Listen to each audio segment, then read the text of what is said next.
shocked. I said, okay. I said, Lifetime, that's what's up.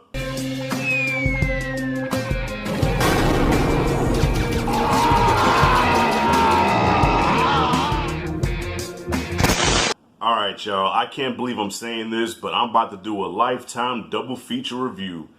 Goddamn. Salt-N-Pepa the movie and Wendy Williams the movie, both Lifetime movies.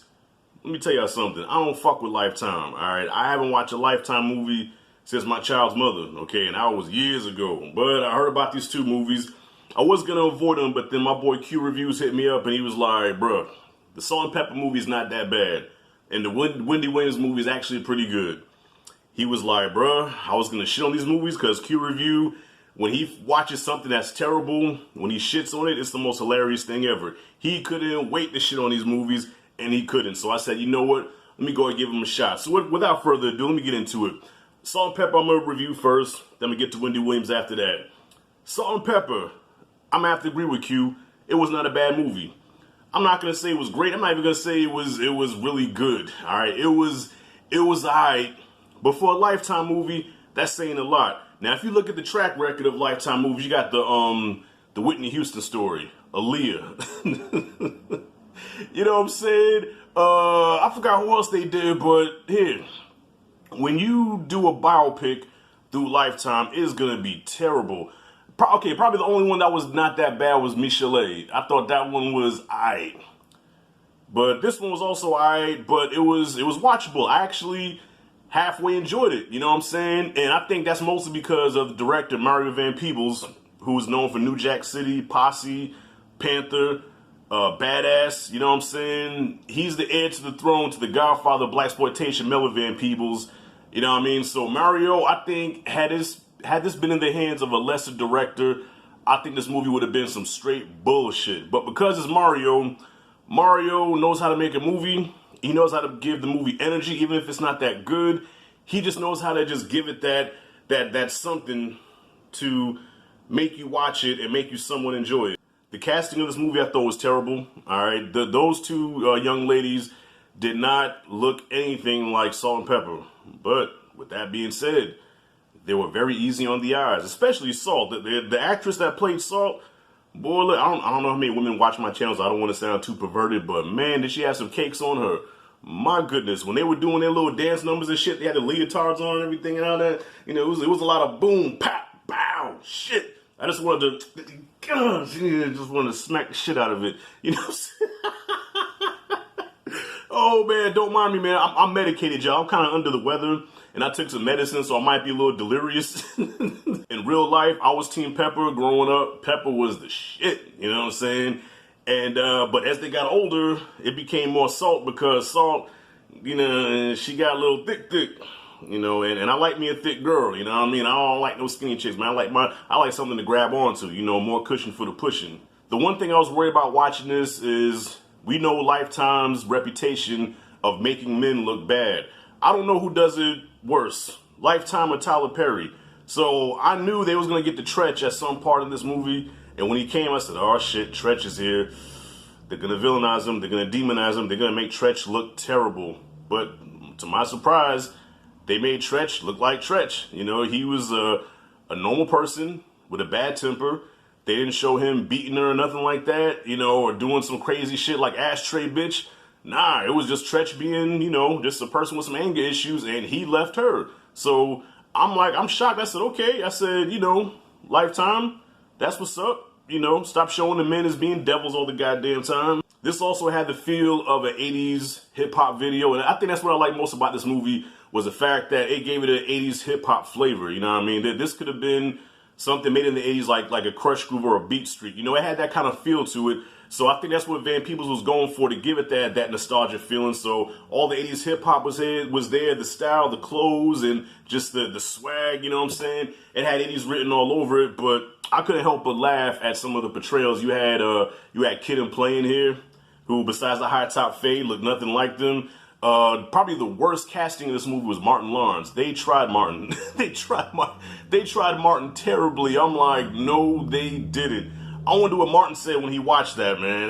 Yeah, I said, yep, they tried it with that one. Another thing that fell off about this movie was I think the pacing was a little all over the place. You know what I mean? It just has some weird pacing, and I noticed there were a lot of like weird close angle shots. You know what I'm saying? Like they would have the camera up in the actors' faces, and sometimes they would break the fourth wall and look at the camera, and it was just some weird shots and some really quick cuts that was kind of strange. Like there was a scene where they were recording a song in the bathroom, and the grandmother of Herbie Lovebug, the grandmother, they showed a shot of her looking down like it was kind of creepy looking, like they're recording this song. It's like, yeah, I'm about to cook you guys for dinner probably. It was kind of weird. Speaking of Herbie Lovebug, okay, the actor that played him, to anybody that watches, tell me if I'm tripping, y'all. The actor that played Herbie Lovebug, right?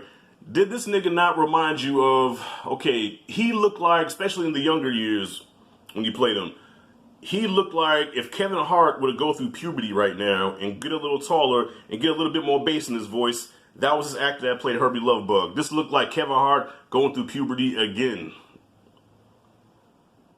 That's all I gotta say. Yeah, so wrapping this up, Salt-N-Pepa gets, I'll give it a C minus, y'all. You know what I'm saying? For a Lifetime movie, that's a very high grade. All right, C minus. It must have not been that good. No, that is a good grade for a Lifetime movie. Usually, I would give them shits like an F minus. So a C minus is very fucking good. And now, if you'll excuse me, I'm about to get to the Wendy Williams movie. I'll be back in a second. Alright, so I just finished the Wendy Williams story. Hit stop, came over here, giving my first thoughts on it. I didn't know how I was going to feel about this because honestly, I'm not the biggest Wendy Williams fan. She's had a reputation of being a trouble starter. She's all about the gossip and getting the scoop and the tea on all these celebrities. I mean, that's how she's made her living. That's how she's built the empire. God bless her. But I know a lot of rappers and people in the entertainment industry don't care for her because she likes to dig up dirt and put everybody's business out there to the public. So, not a big fan of Wendy Williams. But I gotta say, the movie did really humanize her and made her look like a person. There were times I even felt bad for her. And Wendy Williams, say what you want about her, she tells the truth, even when it comes to herself. You know what I'm saying? So not only does she give the dirt and the tea on celebrities, but also to herself. So this movie to me had a lot of truth. I think it was accurate. I don't think she, of course it's a movie, so some stuff's going to be over, dramatized, but I think that a lot of it was truth, her truth, and the stuff with her husband, Kevin. Now that is some accurate shit, okay? It's not over-the-top Tyler Perry shit where the husband is just evil, just vile, like just the most despicable fucking human being. The husband was actually, a real dude who cared about her, who loved her, but had his extracurricular activity on the side. And the way he would play it off and the excuses that he would make and the way he would get her to take him back, that's some accurate shit because I've seen that plenty of times. You know what I'm saying? So I thought the movie was pretty accurate. I thought it was well acted. The chick that played Wendy, I thought did a good job. But here's my thing, y'all. All right, I knew about Wendy Williams since like the early 90s, right? I remember I saw her on Martin. She was on an episode of Martin, right? She looked nothing like she did in this movie at all. Wendy Williams was a heavy-set chick. She looked like she was an around-the-way girl, all right? She was kind of heavy-set. You know what I'm saying? She looked like black, all right? Before she went through a Michael Jackson phase where she lightened her skin, she got a boob job, liposuction, plastic surgery, and all that shit. So the Wendy that you saw in this movie is like looking like how she looks now. But she was supposed to be younger back then, so the younger Wendy looked like today's Wendy. Nah. But they did. There was a part in the movie, though, where they did show her with some weight on after she had the baby. But Wendy started out as a big girl. But I know what you're saying, Rashad. How the hell can they pull that off? Get a fat suit. It's Lifetime. It's going to be ridiculous anyway. Just get a fat suit, show her how she was. And then the whole transformation from her coming, going from that to the Wendy that we see today.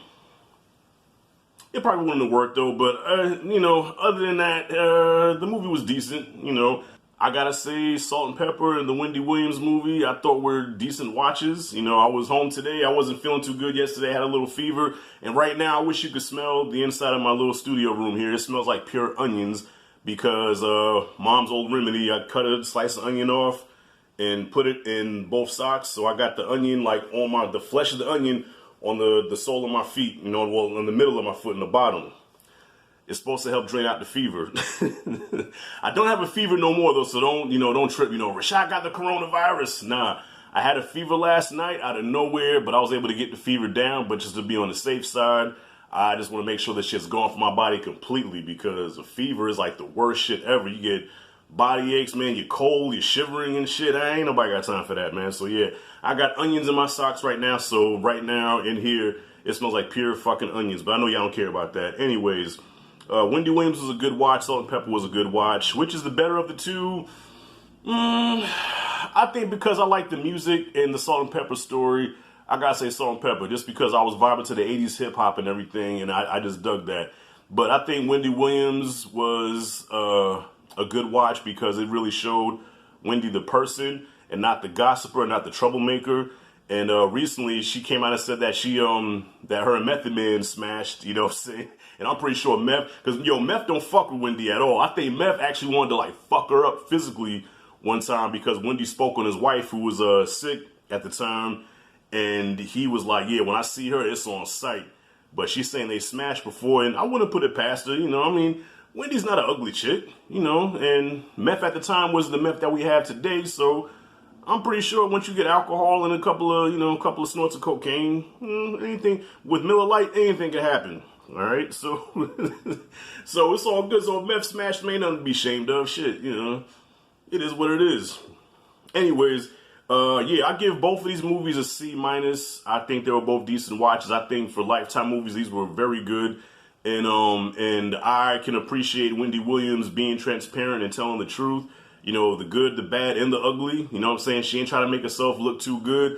She told the truth. You know what I'm saying? She was vulnerable, showed her weaknesses. And with a lot of biopics, a lot of times they try to make themselves look more, heroic or victims, you know what I'm saying, or more better than what they are.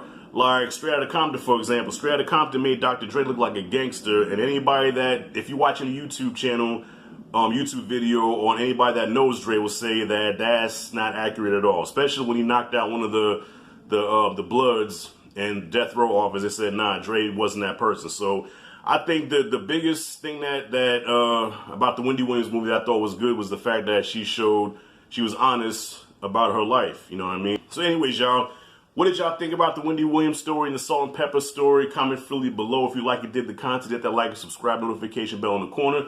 This is Rashad G signing out. See you in the next video.